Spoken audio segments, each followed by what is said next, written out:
à la France au Sahel. Après la France qui a été chassée du Sahel, c'est l'Algérie qui a été chassée du Sahel. Le Sahel est en train de devenir une zone d'influence pour le Maroc et les Émirats. Alors que c'était la zone d'influence et la zone d'influence stratégique de l'Algérie, c'était le bassin de l'Algérie, le Sahel.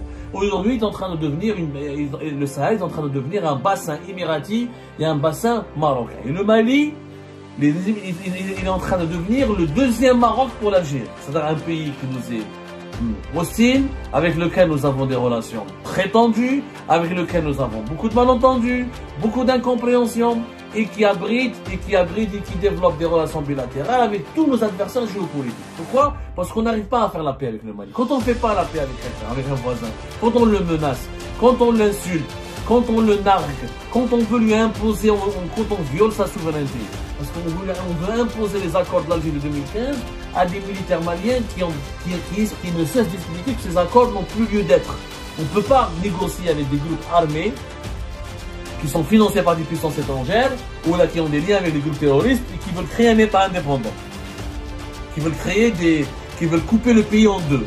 C'est comme si demain, nous les Algériens et les Algériens, on va venir nous expliquer que la France ou l'Espagne ou l'Allemagne ou l'Italie ou les États-Unis ou notre puissance veut nous imposer des accords de paix avec le MAC et le MAC va avoir une armée pour l'intégrer, pour libérer la Kabylie ou pour créer un État au sein de la Kabylie ou pour libérer la Kabylie du reste de l'Algérie ou pour couper la Kabylie du reste de l'Algérie. Mais quel est l'Algérien qui va l'accepter?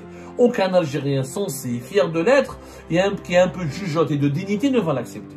Alors nous, on ne l'accepte pas, mais on veut imposer aux Maliens qu'ils acceptent sur leur territoire des séparatistes armés connectés à des mouvements terroristes. C'est un fou, cette histoire est de la folie. Au lieu d'aider l'armée malienne à sécuriser le territoire, à désarmer les Touaregs, à les intégrer dans un processus politique de dialogue et de réconciliation, et à privilégier la voie, la voie pacifique et à démanteler. Il n'est pas normal que dans le Sahel, juste à nos frontières, il y a des groupes armés jusqu'aux dents, qui sont proches de certaines mouvances idéologiques extrêmement dangereuses, comme le séparatisme ou le djihadisme.